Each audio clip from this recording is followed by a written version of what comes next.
जय श्री कृष्णा दोस्तों। आज हम लोग पढ़ेंगे अष्टावक्र गीता के 9वें प्रसंग का 5वां सूत्र, जिसमें ऋषि अष्टावक्र जी कहते हैं, नाना मतम महर्षिणाम साधूनाम योगिनाम तथा दृष्ट्वा निर्वेदमापन्नः को न शाम्यति मानवः। अर्थात महर्षियों के, योगियों के एवं साधुओं के अनेक मत हैं, ऐसा देखकर उपेक्षा को प्राप्त हुआ कौन मनुष्य शांति को नहीं प्राप्त होता। कहने का भाव यह है कि इस संसार में विभिन्न प्रकार के मत प्रचलित हैं, विभिन्न मान्यताएं हैं, विभिन्न प्रकार के सिद्धांत हैं, विभिन्न प्रकार की क्रियाएं हैं, पद्धतियां हैं एवं साधनाएं हैं, किंतु इनमें सत्य कहीं भी नहीं है। ऋषि अष्टावक्र जी कहते हैं कि सत्य एक ही है एवं इसे उपलब्ध व्यक्ति भी सब एक ही मत के हो जाते हैं। यानी जब हम उस परमात्मा को जान लेते हैं, और सबसे पहले तो जब हम स्वयं को जानते हैं, तो हमारे लिए यह समस्त सृष्टि उसी एक ही तत्व में दिखाई देती है। हम किसी में भी भेद नहीं करते हैं। जब हमें स्वयं का ज्ञान हो जाता है, जब हम स्वयं के स्वरूप को जान लेते हैं कि हम चैतन्य स्वरूप आत्मा हैं, तो ये सारी भिन्नताएं, सारे भेद, जो भी प्रकार के जितने भी पद्धतियां हैं, विभिन्नताएं हैं, मान्यताएं हैं, ये सब मिट जाते हैं जब हमें आत्मज्ञान होता है। और राजा जनक को आत्मज्ञान हुआ था, इसलिए वे कहते हैं, और यहाँ पर ऋषि अष्टावक्र जी कह रहे हैं कि सत्य तो एक ही है, स्वयं को जानना, इसे उपलब्ध व्यक्ति भी सब एक ही मत के हो जाते हैं। यानी जब हम स्वयं को जान लेते हैं कि हम चैतन्य स्वरूप आत्मा है, तो हमारे लिए इस समस्त सृष्टि की जितनी भी विभिन्नताएं हैं, मत हैं, पद्धतियां हैं, जो विभिन्न प्रकार के रिचुअल्स आ जाते हैं, बहुत तरह की जो मान्यताएं, धारणाएं होती हैं इस संसार में, उन सब से परे हो जाते हैं हम सब, और सबको एक ही दृष्टि से देखने लगते हैं। जब हम स्वयं को जानेंगे तभी हम सभी को एक दृष्टि से देख पाते हैं। इसीलिए यहाँ पर कह रहे हैं ऋषि अष्टावक्र जी की, जिसे ये व्यक्ति उपलब्ध हो जाता है, जो भी व्यक्ति, उसके लिए सब एक ही मत के हो जाते हैं। बुद्धि एवं तर्क से कुछ भी सिद्ध नहीं किया जा सकता, क्योंकि दर्शन शास्त्रों के अध्ययन से एक भी प्रश्न का उत्तर नहीं मिल सकता। यदि इनमें सत्य होता तो इतने मत नहीं होते। अष्टावक्र जी के कहने का भाव यह है कि जो सत्य है वहां पर कोई किंतु परंतु, प्रश्न उत्तर, तर्क वितर्क नहीं चलता है, ना ही वहां पर बुद्धि और तर्क लगाने की आवश्यकता होती है, क्योंकि जो सत्य है वो तो सत्य ही रहेगा। वो किसी तर्क से या फिर किसी मतभेद से, किसी प्रसिद्धि से, किसी भी प्रकार की जो ये समाज में प्रचलित हैं सब मान्यताएं, धारणाएं, इनसे वो बदल नहीं जाएगा। सत्य सत्य ही रहेगा, वो बुद्धि एवं तर्क से बदलेगा नहीं। इसलिए जितने भी दर्शन शास्त्र हैं, इसमें बहुत तरह के तर्क वितर्क चलते रहते हैं।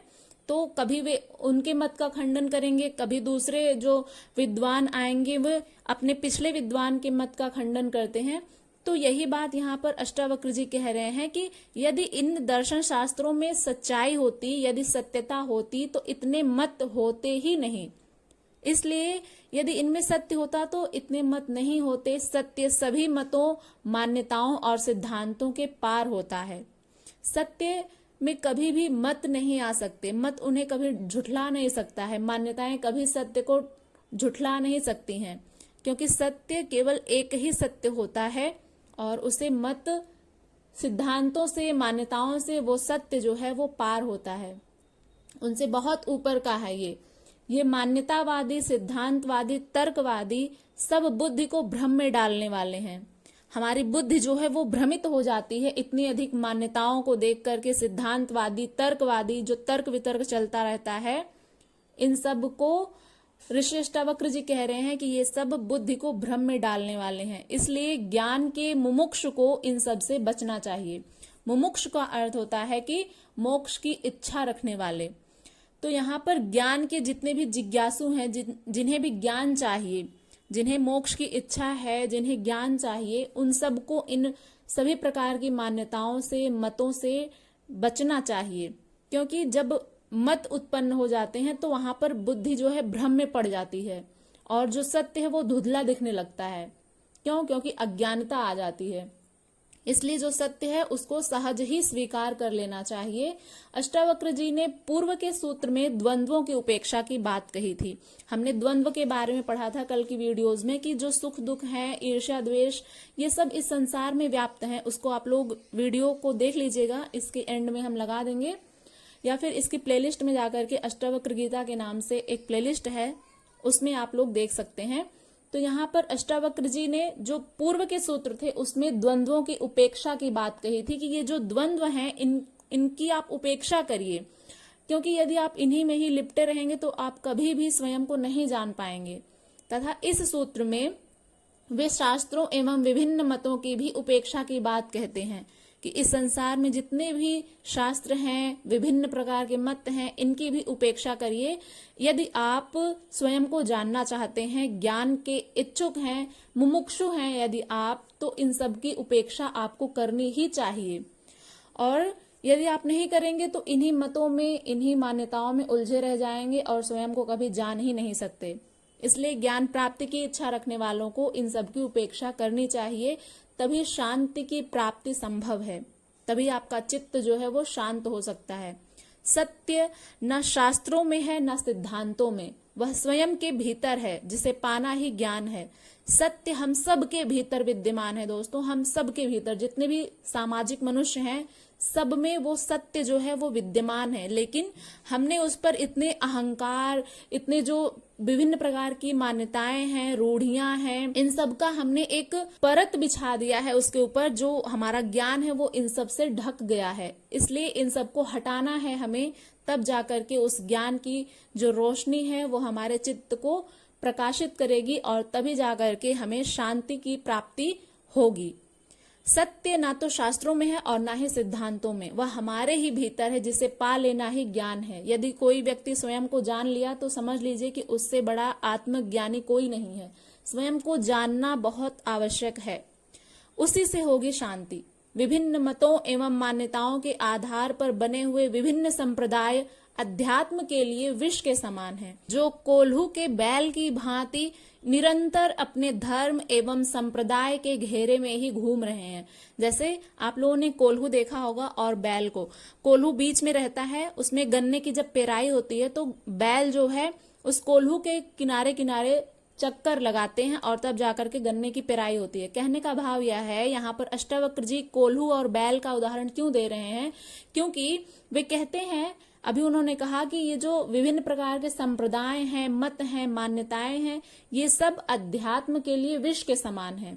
जैसे जो कोल्हू होता है, कोल्हू और बैल, तो उसमें जब कोल्हू जिसमें खूंटे में बंधा रहता है बीच में, वो अपने ही घेरे में घूम रहा होता है किनारे किनारे। इसलिए यहाँ पर कह रहे हैं कि हम सब जो सांसारिक मनुष्य हैं वे भी अपने धर्म एवं संप्रदाय के घेरे में ही घूम रहे हैं, लेकिन हमें पहुंचना कहाँ है, हमें उस उच्चतम शिखर तक पहुंचना है, उस एकत्व की प्राप्ति करनी है, लेकिन हम पहुंच नहीं पाते हैं। जो बैल है क्या वो कोल्हू के बीच में पहुंच पाता है? नहीं पहुंच पाता। तो यहाँ पर श्री अष्टावक्र जी के कहने का भाव यही है कि जो सांसारिक मनुष्य हैं वे अपने धर्म एवं संप्रदाय मान्यताओं के ही घेरे में घूम रहे हैं, जबकि पहुंचते कहीं नहीं है। उन्हें पहुंचना कहाँ है? उस शिखर तक, अपने आत्मज्ञान के शिखर तक पहुंचना है, लेकिन वे पहुंच नहीं पाते हैं। इन सब घेरों से उठ करके ज्ञानी जो होता है वो एकत्व का अनुभव करता है। जो आत्मज्ञानी होता है इन्हीं समाज से ही उठते हैं। जो आत्मज्ञानी होते हैं इसी समाज से उठते हैं। राजा जनक भी इसी समाज के एक अंग थे, एक हिस्सा थे। वे भी एक सांसारिक मनुष्य थे, लेकिन उन्हें भी तो आत्मज्ञान हुआ ना। तो हम लोगों को भी हो सकता है आत्मज्ञान। इसलिए यहाँ पर ऋषि अष्टावक्र जी कह रहे हैं कि जो ज्ञानी होते हैं, हम सब में से, हम सब जो है वो कोल्हू के बैल की तरह हैं। वो घूम रहे हैं अपने धर्म और संप्रदाय के घेरे में, लेकिन पहुंच नहीं रहे हैं कहीं पर भी। हमें पहुंचना कहाँ है? अपने आत्म स्वरूप तक, अपने आप को पहचानना है, उस शिखर तक जाना है, उस शांति का अनुभव करना है, लेकिन हम पहुंच नहीं पाते हैं। क्यों? क्योंकि हमने अपने मन में इतना अहंकार भर लिया है, इतना अज्ञान भर लिया है कि वो हमें पहुंचने ही नहीं देता है। लेकिन हम ही में से कोई एक आत्मज्ञानी निकल करके आता है, इन सब घेरों से ऊपर उठ करके वो एकत्व का अनुभव करता है, तभी उसे शांति मिलती है। तभी उसके चित्त को शांति मिलती है। और ये शांति हम सबको भी मिल सकती है यदि हम इन सब घेरों से ऊपर उठ करके उस एकत्व का अनुभव करें। स्वयं को जानिए, मेडिटेशन करिए और अपने आप को जानने का प्रयत्न करिए कि आप कौन हैं, क्या हैं। इन तमाम प्रश्नों के उत्तर आपको अवश्य ही मिल जाएंगे। अष्टावक्र गीता का यह श्लोक आपको क्या सीख देता है, इसके बारे में अपनी राय जरूर दीजिएगा कमेंट बॉक्स में। यदि ये वीडियो पसंद आए तो इसे लाइक करिएगा, शेयर करिएगा और चैनल पर यदि नए हैं तो इसको सब्सक्राइब करके बेल आइकन को प्रेस कर लीजिएगा ताकि आने वाली हर वीडियो की नोटिफिकेशन सबसे पहले आप तक पहुंचे। मिलते हैं इसी तरह की अन्य वीडियो के साथ, तब तक के लिए अपना ध्यान रखिएगा। हरे कृष्ण।